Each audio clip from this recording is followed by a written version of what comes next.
गौतम बुद्ध का जन्म लगभग 533 ईसा पूर्व नेपाल के लुम्बिनी में शाक्य वंश में हुआ था। उनके पिता राजा शुद्धोदन शाक्य जनजाति पर शासन करते थे और उनकी मां रानी माया का उनके जन्म के कुछ समय बाद ही निधन हो गया। अपनी चाची प्रजापति गौतमी द्वारा पाले गए सिद्धार्थ ने एक राजकुमार के रूप में विलासिता और विशेषाधिकार का जीवन व्यतीत किया।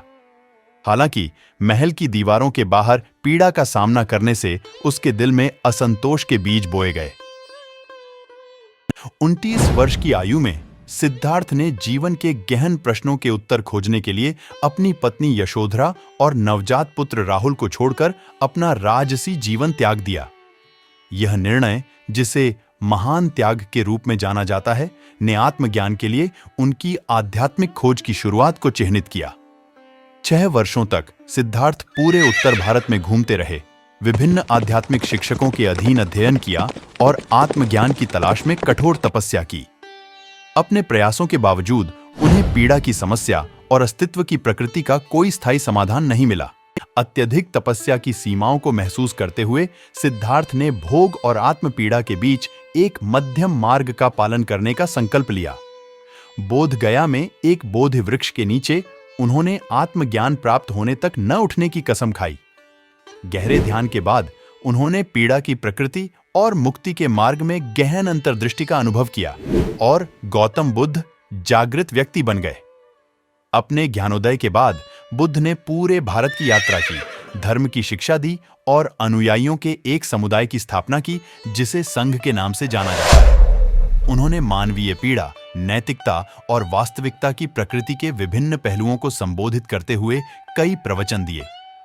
बुद्ध की शिक्षाओं के मूल में 4 आर्य सत्य हैं, जो दुख की प्रकृति, उसके कारण, उसकी समाप्ति और मुक्ति के मार्ग को रेखांकित करते हैं। ये सत्य मानवीय स्थिति को समझने के लिए एक रूपरेखा प्रदान करते हैं और दुख को दूर करने और ज्ञान प्राप्त करने के तरीके पर मार्गदर्शन प्रदान करते हैं।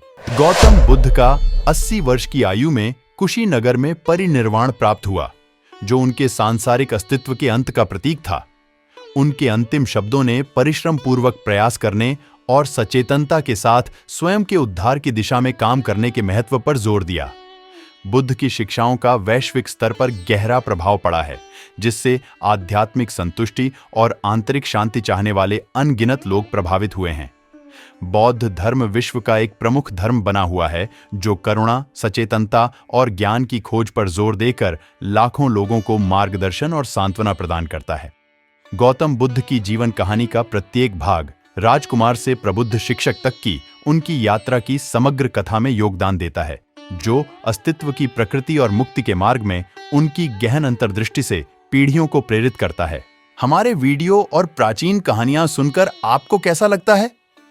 कमेंट, शेयर, लाइक करके जरूर बताइए और चैनल में नया है तो सब्सक्राइबर कर दीजिए पहले वीडियो पाने के लिए।